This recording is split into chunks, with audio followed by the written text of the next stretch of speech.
I agree with the core values on that.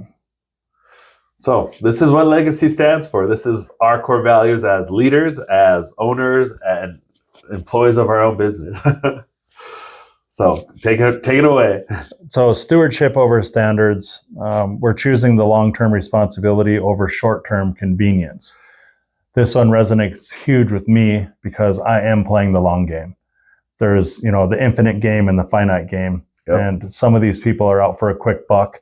Like, I'm going to get into property manager. I'm going to do this because, I'm going to make all this money real quick. And yep. To me, the money is the result of the work. The money is the result of the long-term game. So it is truly a long-term game. And I think for me, I bring that to everything I do, is not just a short-term fix. It's literally a long-term fix of how, a long-term fix, a long-term plan, a long-term goal. Yep. And that's what I play every day, is the long-term game. And that's, why, instead of my year resetting, it's like now I have something that's paying me every month. It's actually making money multiple ways. And it's there for my future when I'm no longer able to work or don't want to work. And then, like we said earlier, I mean, the Band-Aid game, sure, if you're a property manager, it's a great way to milk your clients for money, but the tenant's always upset. The owner, if they're paying attention, should be upset. And it's like, no, like, we're going to do it the right way the first time, because our goal is the more successful our clients are, the more likely they'll keep working with us, maybe refer us, and we can keep benefiting more people. So, I love that one. Yes. This one is actually my favorite one. This is one of my personal core values, is relentless improvement. Going back to the Scarface comment or whatever you want to say it, but relentless improvement. Good enough today is not good enough tomorrow. So I am a guy who wants to do better every single day. And for example, the gym. I've been going to the gym for 2-3 years, and I eat like crap on the side. So it's like, to me, it just balances out. I never get those results that I'm looking for. And one thing I've rolled over recently is I've been eating a lot cleaner and better, and it's panning out. It's helping those efforts at the gym a lot better. So that's just one thing. And the cool part is it's hard to do something new. It's hard to get into a new habit, a new routine, build a new system around it. But once you stick to it, you can start snowballing off of that. And that's really what's happened with me, is I keep snowballing and improving. We got to the point where it's like, we're getting control, massive control of our business. And we want to help other property managers. We want to help other owners. And here we are today in the studio, and just relentless improvement. Yep. And it's like, we want our team to bring forth ideas. Just because it came from us doesn't make it the rule of law. Like, no, if this will make your job easier, your life easier, let's do it. If this will improve a tenant's life, let's do it. So it's not just showing up, clocking in, clocking out. We want open-eyed. It's like, hey, I think this could be done better. Hey, I think this could be done better. Whether it's like, we now, at one of our larger multifamilies, we now have push carts. So everything you need for a unit turns on it. It's a good idea from our techs, and it was like, yeah, get it done. Time is money in this industry, and there was a great idea. Go for it. Like, it's going to improve it, cut down time, cut down costs, and everyone wins. Ownership mentality is our third one. Take responsibility and do what needs to be done, regardless of job title. Right now, we are kind of going in a transition from someone that we wanted to put into a leadership role that really didn't pan out. And we have a new leadership coming in. Well, some of the other team members have actually stepped up and carried that weight here for the last week. But This is something we want in our culture. Me and you are both not greedy people. We're not out for the dollar. I think we both believe that the dollar is the result of work. It's the result of putting in the work. And this is something that we stress with our team. We want to give them ownership too. We don't want to have them come to us and ask how to do every little thing. Yep. They need to own their job, and regardless of the title. And a simple real life example is like, hey, you're out showing an apartment. There's trash by the door. Just pick it up, throw it away. Something that simple. We were up in a small town where we manage a property, and we were just trying to do an assessment of some water damage, but we vacuumed, we cleaned, we dusted. I mean, we did a bunch, because it's like, we're here.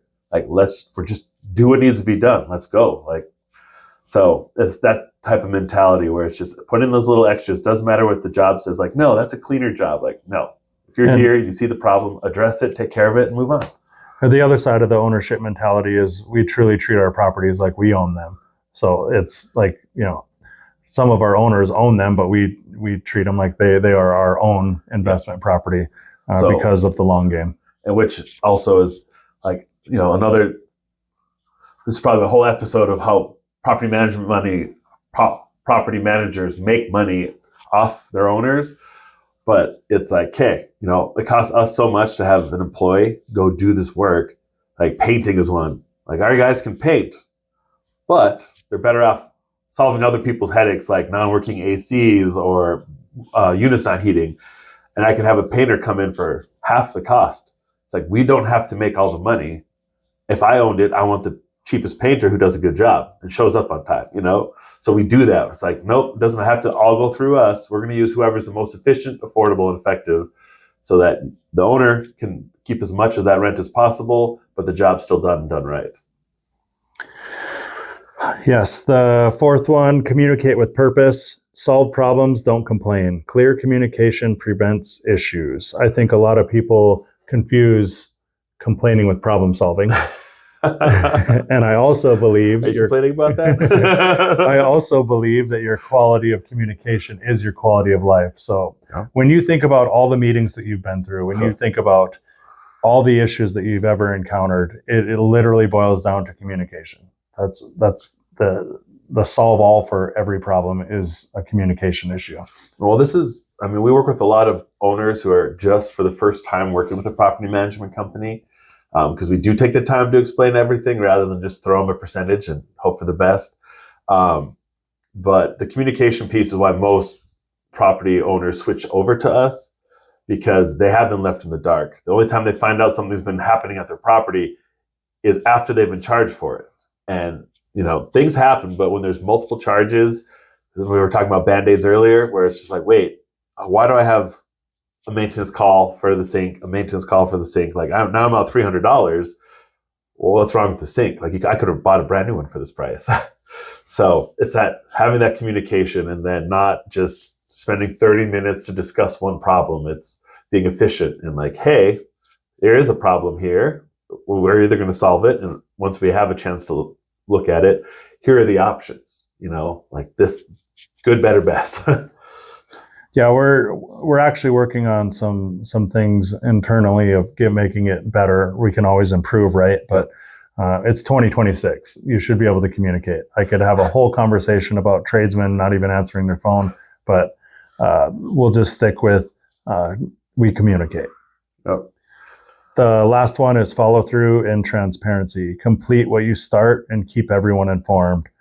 This one I think is really huge, especially for property managers. Yep. Because it's not just a conversation, it's not just an email, it's not a text, it's not just whatever. There's literally follow through that has to happen. Some of these are step by step by step by step deals that need to happen.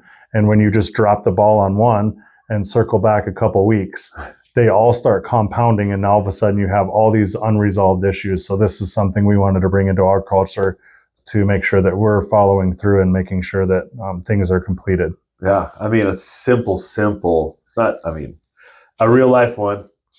Hey, there's bugs in my apartment.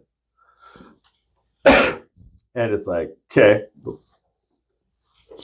thank you. It's like, we got bugs. Okay, well, turn in the work order. Sweet. Maybe it signs the vendor. What happens? Did the tenant get informed? Yes, no. Does the vendor know that they got that? Yes, no confirmation. Okay, now it's been sitting that way for, let's just say, 2 weeks. Now another apartment says, hey, I've got bugs too. Great. So now that work order comes in. Does someone, hey, we're already on this? There's so many communication parts.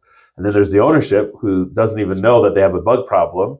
And did anyone communicate to them? And so all these necessary steps are taken because, like with bugs, you got to spray maybe more than once. There's all sorts of prep to do to make sure everyone's safe. But it's so easy because you have the tenants, you have the vendors, you have our own staff, you have the owners.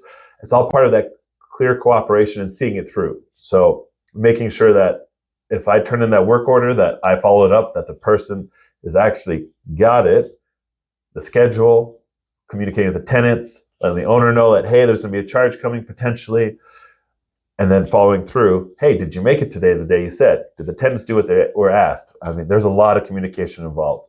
And that's a crucial thing for us because, like, yeah, we could be doing the right thing in the dark and you're still going to see that charge. But if we at least let them know what's coming, they feel a little more connected to the property. They know that we're on it and we can do the right things. All right. So, yeah, this is episode 1. We got it under the belt. We did it. We pulled the trigger. So hopefully it wasn't too horrible. But there's only up from here, like I said. Yeah, you got to, I think a lot of people want to do stuff like this and they want to do content and they get paralyzed by their fear. And, I like the saying from Layla Hermosi that, fear is an inch deep and a mile wide. So it looks like you're walking out into an ocean, but once you step into it, it's only an inch deep. Oh. And just go do your thing. You want to do something, go do it. I mean, if you're going to have haters, I'm sure we're going to have haters on this. And it's whatever. They're probably not living the life that they want to live anyway. So hopefully we don't. Hopefully we're going to add value. We're going to structure some episodes coming up and have some real good insight for you guys moving forward. Yep. And some of this will be strategy. Some of it will be just systemization, sort of process. I mean, it's some of it just pure education. Some of it might even dip in advocacy. Some of the different things that are involved in protecting our tenants, protecting our homeowners, protecting our company. So there's going to be a lot of nuggets in there for a variety of people. Yeah. I'll tell you who this show is not for.